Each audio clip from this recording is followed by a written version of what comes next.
नमस्कार, आप देख रहे हैं ग्रेटर जम्मू और मैं हूं आपके साथ नीतू सिंह। सिख समुदाय इस समय बीजेपी के साथ थोड़ा बहुत नाराज चल रहा है। इनका ये कहना है कि इनकी जो डिमांड थी उसे इग्नोर किया गया है। इस समय मेरे साथ आरटीआई के वाइस प्रेसिडेंट बलविंदर सिंह जी मौजूद हैं, बातचीत करने की कोशिश करेंगे। सर, क्या बात है जी, आप फिर से नाराज जो है बीजेपी से नजर आ रहे हैं?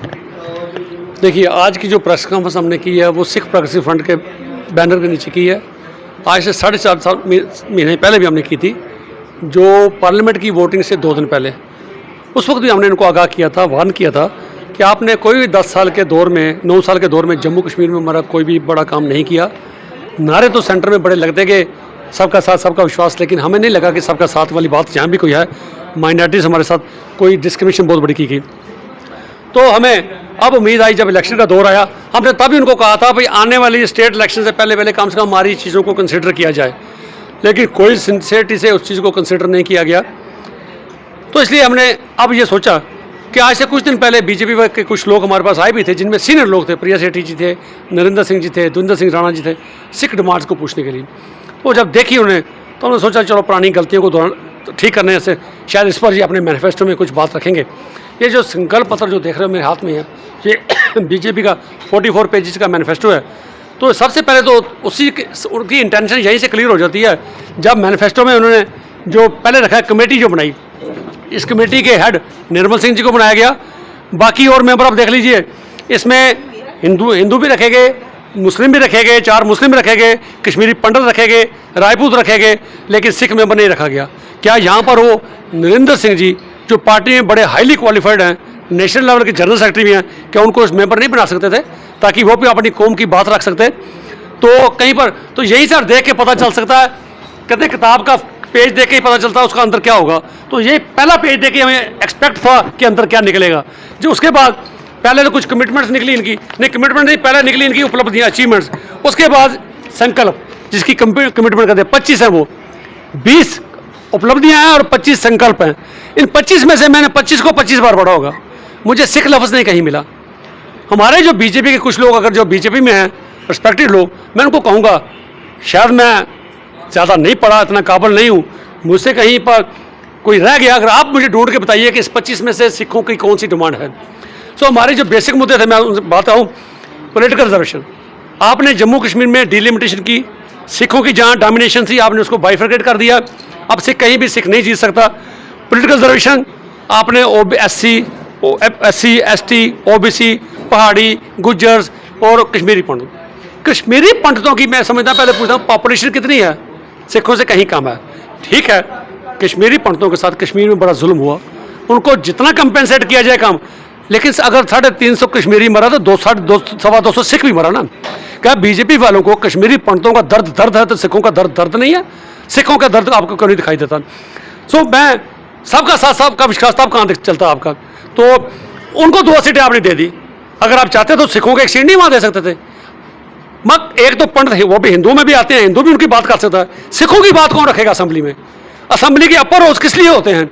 इसलिए जो section of society through electoral rolls अपने बैलेट में अपने लोगों को जितवा के नहीं भेज सकते, उन लोगों को वहाँ पर सीट दी जाती है।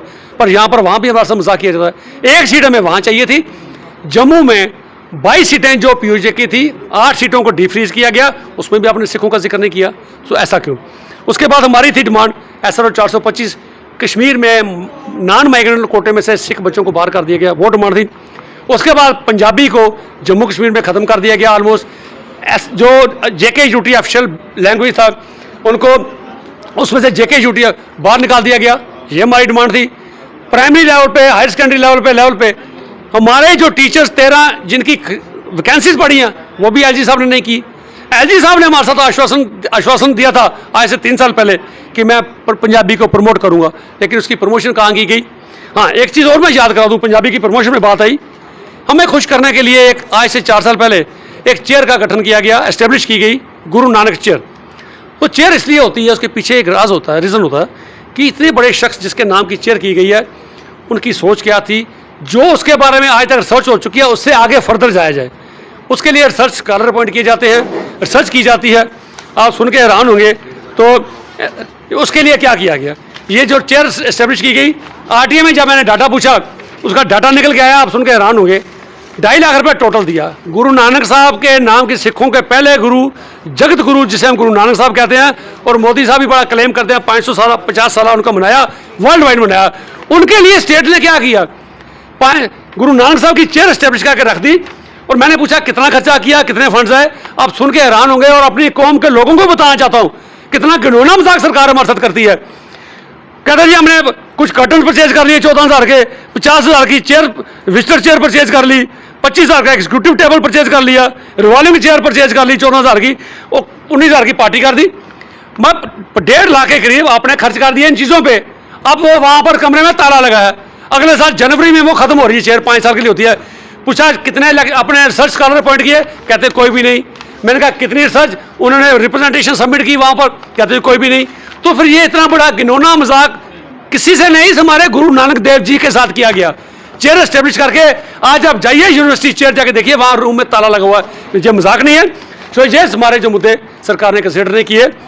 आज का मुद्दा हमारा प्रेस कॉन्फ्रेंस करने का ये है, बीजेपी की तरफ से हमें साफ साफ जवाब है कि आप हमारे साथ, आपका कोई लेना देना नहीं है, सिर्फ वायदे खोखले साबित हुए। अपने लोगों को अवेयर करना कि हम अपने बच्चों के फ्यूचर के बारे में सोच के वोट कीजिए।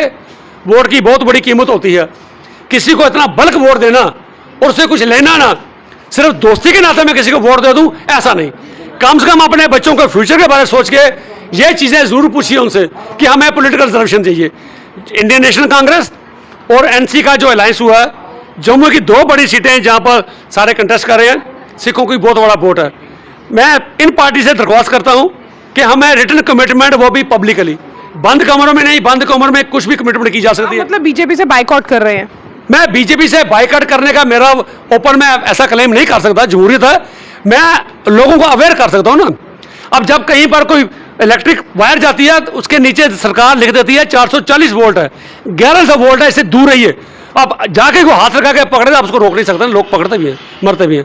हमारा सिर्फ काम है अवेयर करना, भाई इस पार्टी ने हमारे लिए ये किया, अब आप देखिए क्या करना है। बाकी पार्टियों से रिटर्न आश्वासन चाहिए, अभी भी वक्त है, आप रिटर्न आश्वासन दीजिए। पहले देखिए ये डिमांड्स आपको कैसी लगती हैं, इनमें कोई भी ऐसी नहीं जो लेजिटिमेट और राइट डिमांड नहीं है। आप इसको एक्सेप्ट कीजिए और एडमिट कीजिए भाई हम अगर सरकार में आते हैं तो ये हम करेंगे। तो फिर उस वक्त हम डिसाइड करेंगे वोट किसको करना है। एक एक वोट की कीमत होती है, लोग उसकी कीमत वसूल करते हैं। जिस तरह से इस समय विधानसभा चुनाव के दौर चल रहा है, क्या लगता है आने वाले समय में बीजेपी सरकार अगर सत्ता में आती है तो जो आपकी डिमांड्स हैं इन पर नज़र दोबारा से डाली जाएगी? देखिए इससे बिल्कुल नाउमीदी है, कोई इससे उम्मीद नहीं, क्योंकि ये वैसे भी सियासी जुमले होते हैं। क्योंकि बाद में एक बार हमारे होम मिनिस्टर साहब ने कह दिया था 15-15 लाख रुपया, भाई ये सियासी जुमले होते हैं, पार्टियों को ऐसी बातें बोलनी पड़ती हैं, तो पार्टियाँ कमिटमेंट करती हैं। अगर ग्राउंड पे पार्टी ने कुछ नहीं किया, मैनिफेस्टो में कुछ नहीं है, तो हमें इस पार्टी से आपको उम्मीद नहीं है। हम नहीं उम्मीद रखते, क्योंकि हमने इकबाल सिंह जी लालपुरा से भी मिले, पूरी साहब से भी मिले, सबसे मिल के देख चुका, और मैं तो कसम भी खा चुका हूँ कि बीजेपी को आज के बाद मैं कोई मेमोरेंडम नहीं दूंगा। तो इसलिए अगर एनसी और कांग्रेस आ जाती है, एनसी और कांग्रेस वो भी, अगर उन पर यकीन है आपको? अगर देखिए सियासी पार्टियां पहले भी ऐसी रही है हमारे साथ। जम्मू कश्मीर अगर मैं पंजाबी खत्म की तो उसमें सर बीजेपी इन्वॉल्व नहीं है, इससे पहले एनसीपी रही है, उनके दौर में ये शुरू हुआ था। 3 भाषाई फार्मूला 1982 के बाद आया, पंजाबी को वास्ते से खत्म करना शुरू कर दिया।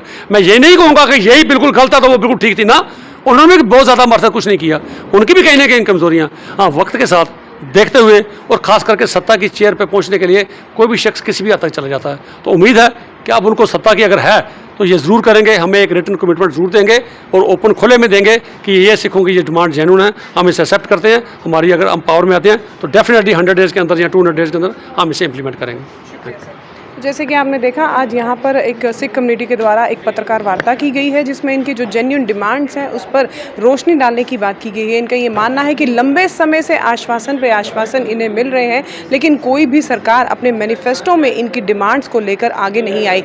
और इनका ये भी कहना है अगर नेशनल कॉन्फ्रेंस और कांग्रेस इनकी बातों को सुनते हैं तो यकीनन तौर पर इनका जो एक मेजर रोल है वो एनसी और कांग्रेस के साथ रहेगा। अब क्या कुछ कहना चाहते हैं इस वीडियो के बारे में कमेंट सेक्शन में अपनी राय जरूर रखिएगा। तब तक के लिए मुझे दीजिए इजाजत। कैमरामैन अजय साडू के साथ मैं नीतू सिंह, ग्रेटर जम्मू के लिए धन्यवाद।